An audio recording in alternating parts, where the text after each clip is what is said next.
Tensions are getting high and things are getting spicy in Baltimore as ESPN's NFL insider Jeremy Fowler reports that an anonymous NFL assistant had some choice words for Roquan Smith.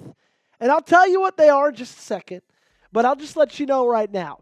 They're words that I don't think this guy would have said if he was in the same room as Roquan Smith. They're words that I definitely would never say if I were in the same room as Roquan Smith. That is for sure. Before I tell you what that is, I got to know, can we get better right here on the channel? Can we make 2025 even better for the Baltimore Ravens than 2024 was? Because they scored 518 points in the season. 30 and a half a game. It was absolutely unreal. If you want that number to go up, like today's video. Every like we get is 1 point score for the Baltimore Ravens. So if you look down there and you don't think it's enough, do your part. Hit that thumbs up button. Alrighty, now Jeremy Fowler, ESPN's NFL insider, is shaking things up in the Baltimore Ravens linebacker room, trying to get tensions high, and it might be succeeding. If you missed it, the NFL or ESPN interviewed some NFL GMs, scouts, assistants, executives, and they rated the top 10 linebackers in football. They did this with every single position. We talked about it with quarterbacks, Lamar Jackson being number 4 on that list. However, Roquan Smith was pretty high in the linebacker rankings. He sat at number 2.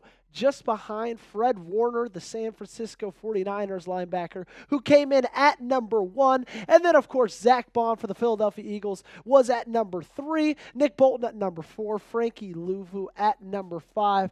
To round out the top 10 was Tremaine Edmonds, Levante David, DeMarvion Overshown, Dre Greenlaw, and Quincy Williams. And a lot of people were kind of surprised to see Roquan Smith at number 2. I wasn't necessarily. I mean, he had over 150 tackles last year, and he's pound for pound one of the best off-ball linebackers in the National Football League. So, although that was positive, right, him being ranked second best off-ball linebacker in football, it wasn't all positive, ladies and gentlemen, okay? And I can tell you that right now because at the bottom of that article in Roquan Smith's section, Fowler wrote this. One NFL defensive assistant says he believes Smith can elevate his game by improving his conditioning. Two of Smith's votes were at number 10. Quote, I think he needs to get in better shape, the assistant said. Looks a little sluggish at times. Does Roquan Smith need to get in better shape? We'll answer that question on today's show. Before we go any further, though, make sure that you subscribe because we are live today at 5 p.m. Eastern Time. All you got to do is hit that big red sub button, turn on those notifications, so that way when we go live, you can join us today. YouTube.com/RavensTV is where you need to lock us in. The good thing is Kyle Van Noy was not going to let this slander stand any longer. He responded to a tweet that quoted Jeremy Fowler saying, hey, Jay Fowler, tell that NFL assistant to eat a D. I'll let you fill in that blank. It's eat a blank because Agent Zero is on some shit and you are a B for hiding. Put your name on it.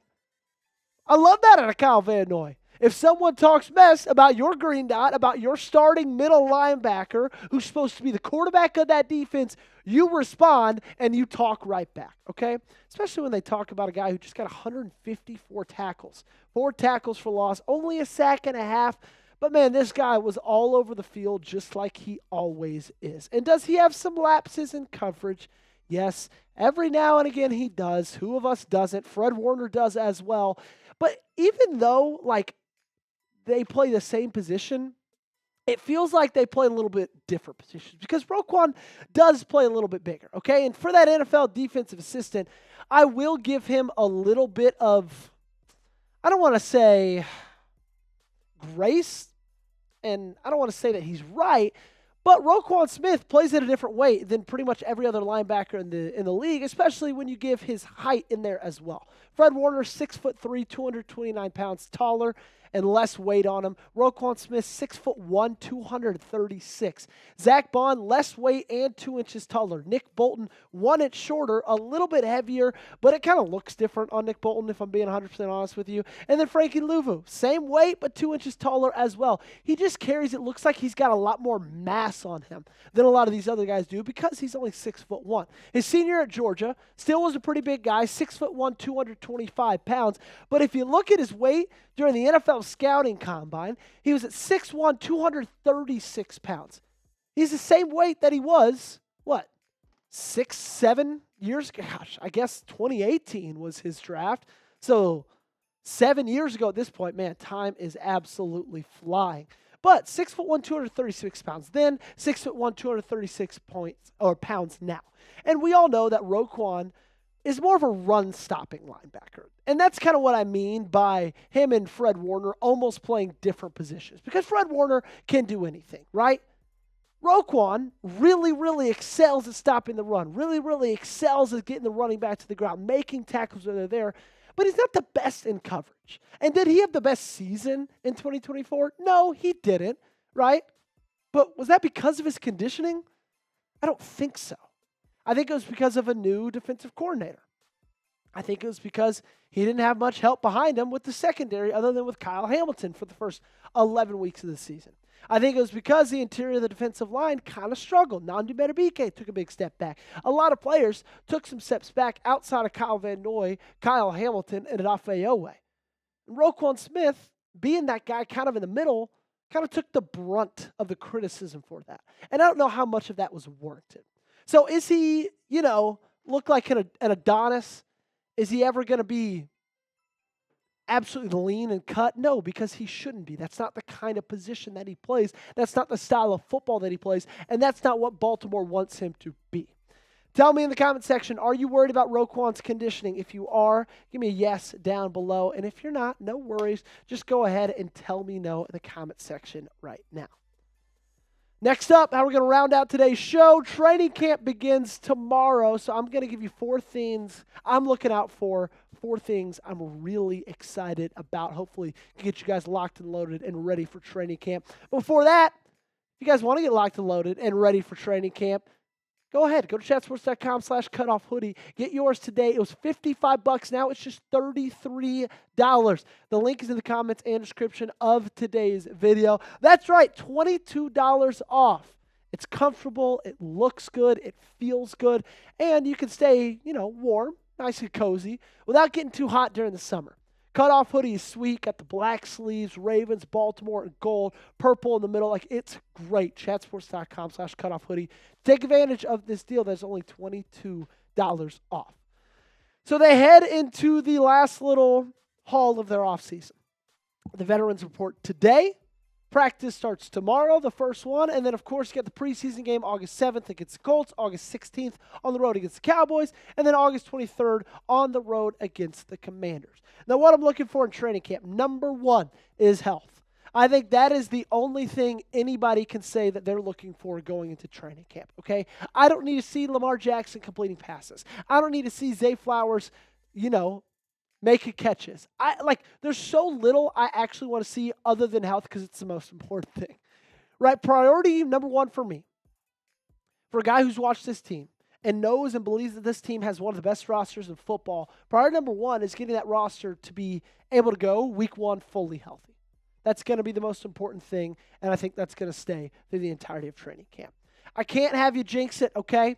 If you want no injuries during training camp, I need you to like today's video. That's the only way that we can guarantee it happens. I need you guys to help me out. Do me one big favor. Hit that thumbs up button. Excuse me. Number 2, I want to see that Derrick Henry hasn't lost a step. Now, what do I mean by that? We got to throw it back to 2021, okay?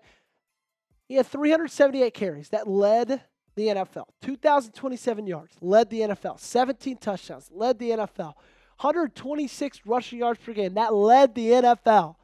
And then in 2021, took a pretty big step back. Only played half the games. Now, he put up great numbers in those half games played, but because of all the tread that was on his tires from the year prior, he struggled with some injuries, right? Took a little bit of a step back.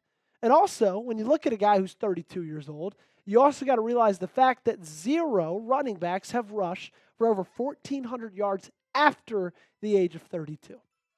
That's a crazy statistic.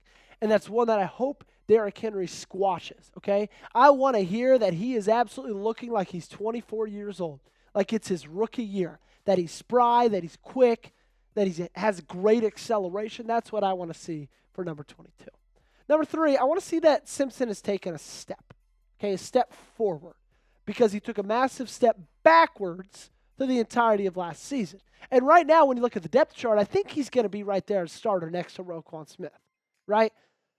If I had to bet on it, Trenton Simpson will be out there game 1, week 1, snap 1 for the defense. But you know where he wasn't? Pretty much for the entirety of the end of last year? On the field. Only 10 snaps in the last 5 games. That's including 2 playoff games. 2 playoff games, he had 0 snaps. Okay? I need to see him take a step forward. I want to have confidence in the guy out of Clemson.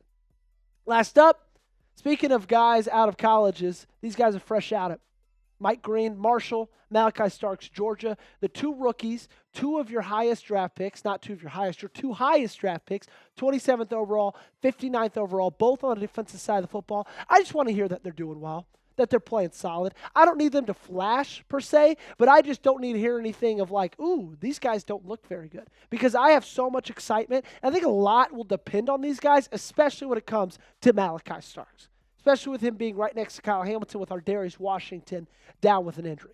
Now, they did well during minicamp. They did well during OTAs. Everything you heard from them was great there. But I need that to be the case continuing on throughout training camp. I need them to be up to speed and ready to go for week 1 of the NFL. What are you looking for at training camp? I just told you 4 things. You let me know yours in the comment section down below. They can be the same. They can be different. I don't really care. Just let me know your thoughts in the comment section. As always, make sure you guys got me on social media. You can find me on Twitter, find me on Instagram at Joey Petersen 8 on both those platforms. And if you see the subscribe bar on the bottom flashing, that means you got to hit that sub button, okay? YouTube.com/Ravens TV. We give you daily updates on the Baltimore Ravens. And if you lock us in, that's going to be the best thing for you. We'll see you next time.